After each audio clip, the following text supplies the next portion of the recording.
The Young Producers Network proudly presents New Newsbreakers Breaking New News. Welcome to the New Newsbreakers Breaking New News on NNB BNN. Today our top stories are dry weather equals, fire hazards, missing plane parts found, and Olympia Farmers Market impacted by heat. But first, let's go to one of our world news correspondents, Christopher Rosenfeld. Hello, my name is Chris. Today on an island in Malaysia, a large portion of what looks like a wing of a plane was found. This piece was confirmed to be part of the MH370 aeroplane that went missing about a year ago. This was the first sign of the MH370, and it is quite mysterious. Hijackers or terrorists supposedly caused this incident, but specialists are still not so sure. This wing was so important that the Malaysian government carried it away in a sealed glass case. The other missing parts of the plane still leave two questions unanswered. If we have so much technology, why couldn't we find this plane? And is the government hiding things from us? This is Chris Rosenfeld, handing it off to Isabel at the Timberland High School in Lacey. Hi, I'm Isabel with Andrea, a teacher from Timberline High School. I'm going to be asking you questions about what it's like to be a teacher. So what is the biggest challenge you have being a teacher? The biggest challenge I have right now is finding the time to be able to do all the things that I would like to do to run my classes smoothly and have all the resources available to help teach my students. What would be the easiest thing to do? Oh, the easiest thing right now is just coming to work every day and seeing all my students who show up. They feel happy to be in a comfortable place and around their friends, and we try to make it a fun environment and just they're ready to learn math. About how many students go to Timberline? Timberline is growing a lot, and we have about a little over 1,600 students right now. About how many classrooms are there? Oh, I don't know how many classrooms there are, but I do know that each of the general ed classes will have about 30 to 33 students in there. And then in our resource special education classrooms, we have about 12 to 16 students in there. So it's a pretty big school. It is. It's a very large school. I think we have over 90 teachers now this year. It's a lot of staff members. What do you think is the best part of being a teacher for you? The best part is seeing my kids succeed at the end of the year, seeing their progress throughout the year, and then I really like it when previous students that graduate come back and visit and let me know how they're doing after high school. Okay, and we are from Timberline High School, and we will be back to you. Thanks, Isabel. Clearly, school populations in North Thurston are growing. Shrinking class sizes remains a challenge. Now to our culture segment with Ivan, filling us in on local bands, and Harley with background on internationally famous Dr. Dre. Thanks, Ethan. Here we are at the Arts and Culture Zone. I'm Ivan, and with me is Harley. Hi. Our first story. Due to the large amount of punk and rock bands, many people think Olympia is becoming the new music hotspot of the Pacific Coast. Many local bands in Olympia have been rising to popularity at an increasingly fast rate by playing at local restaurants and events. The best local bands in Olympia ranked third to first are, in third place, the band Bikini Kill that plays alternative rock, punk, and punk rock. In second place is the band The Gossip, which does punk blues, dance punk, and garage rock. In first place is the band Slater Kinney, who play rock and grunge. They have 9 completed albums and they've gone on tour. Thanks, Ivan. Dr. Dre is releasing his first album in 15 years. The album is called Compton, a Soundtrack. The album is inspired by the NWA biopic Straight Outta Compton. He stated that while he was leaving the set, headed towards the studio, he felt so inspired by the movie that he started recording an album. Dre didn't join the recent NWA reunion because he was so busy prepping the album. If you are interested, on August 7th, the album will be available for download on Apple Music and iTunes. That's it for Arts and Culture. I'm Ivan. And I'm Harley. See you next time. It's good to know about the top talent in Thurston County and on the world stage. Now I know what to download. Following culture, it's time for Alan with the sports report, followed by world news with Peter and a visit to the Olympia's Farmers Market. Thanks, Ethan. The Olympia Bears boys soccer team has had a great season this year with much to celebrate. One young man in particular, Neil Boyle, plays midfield for the Olympia High School. While playing for them this season, he scored 8 goals and 15 assists for the team.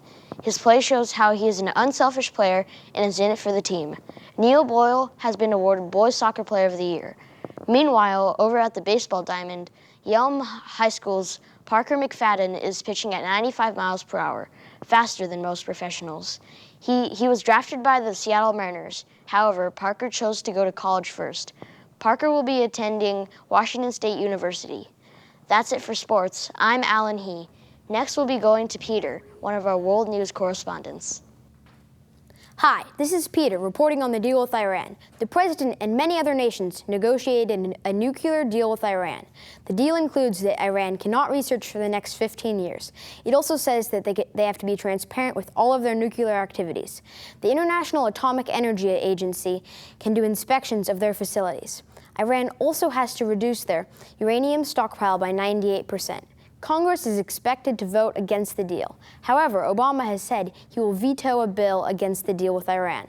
This is unusual for Congress to kill a bill made by the president. This is Peter reporting on World News.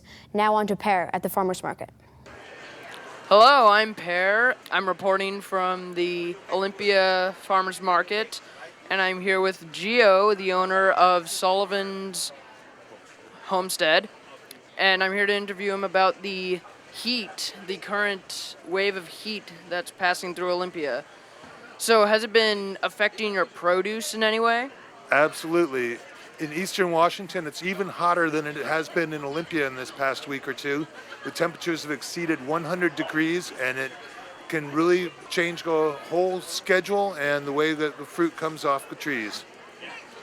Have you had to change your farming practices because of this? Personally not, because I'm buy my fruit from orchardists in eastern Washington, but they certainly have to.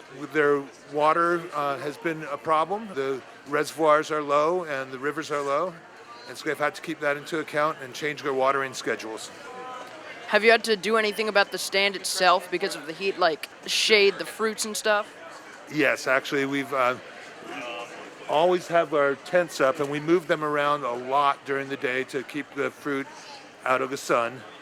And on the really hottest days, we bring down a very big fan and throw water right in it so that it sprays us back and keeps us cool, because basically any person working all day in 100 degrees needs to hydrate constantly. So we're drinking a lot of water, up to a gallon a day.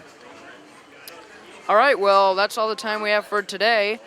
This is Per reporting from the Olympia Farmers Market, signing out.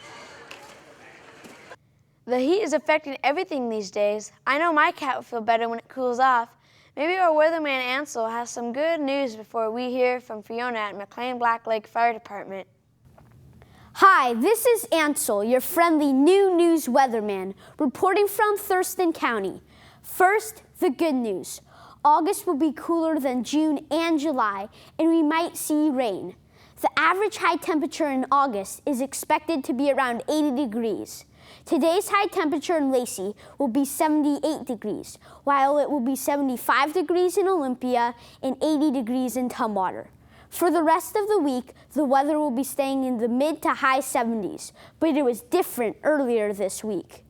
The average temperature in June this year was 9 degrees warmer than normal. It was the hottest June in more than 67 years. June has also been the driest in almost 6.5 decades.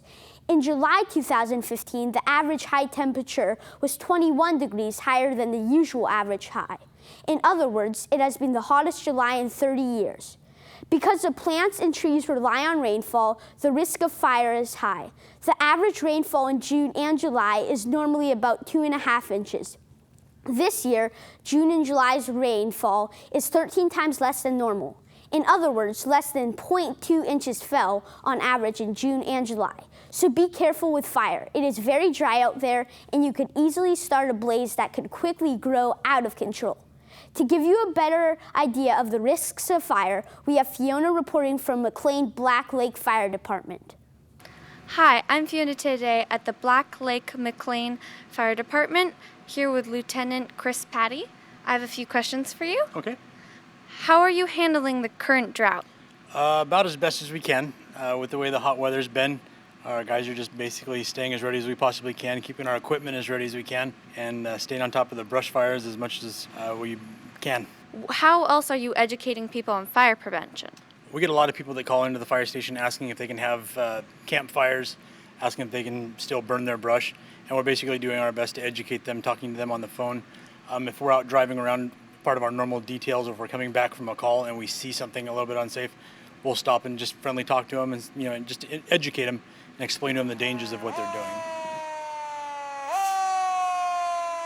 So, what is the necessary circumstances to call a burn ban? Necessary steps to call a burn ban. Our county actually implements a burn ban every year between the middle of July and October. Based on past circumstances and things like that, they found it was just safer to implement the burn ban to kind of eliminate or alleviate as much of the burn threat as possible. This year, with our unprecedented dry weather, they started it a little bit early, but our summers are getting drier and drier. Our forests are getting much more dense, and in order to kind of put a kibosh on that, with the outdoor burning that we have, they try to stop that to kind of eliminate as much fires as we possibly can. Is there any current fires you're fighting right now? Right now, currently here, no, we're not fighting any at this time in our area. We do currently have a lot in eastern Washington. Our department is very active in the state mobilization, where we help out the other departments, other counties to fight their wildland fires. Eastern Washington currently has a bunch of wildland fires. We have a brush truck out right now. Both of our fire chiefs are out fighting, helping out as the kind of the overhead to help manage those fires. We have a crew out right now. We have a brush truck that's on standby to go out on another mobilization should something happen on the east side of the state. We anticipate it going out within the next 24 hours at maximum, but right now over there it's pretty active. Here it's supposed to get warm again. It could flare up anytime soon. Thank you, Lieutenant Chris Patty. I'm Fiona at McLean Black Lake Fire Department, and back to you. Thanks for watching Thurston County's New News. Please tune in again for the next episode of New News Breakers Breaking New News. This is Ethan signing off until next time.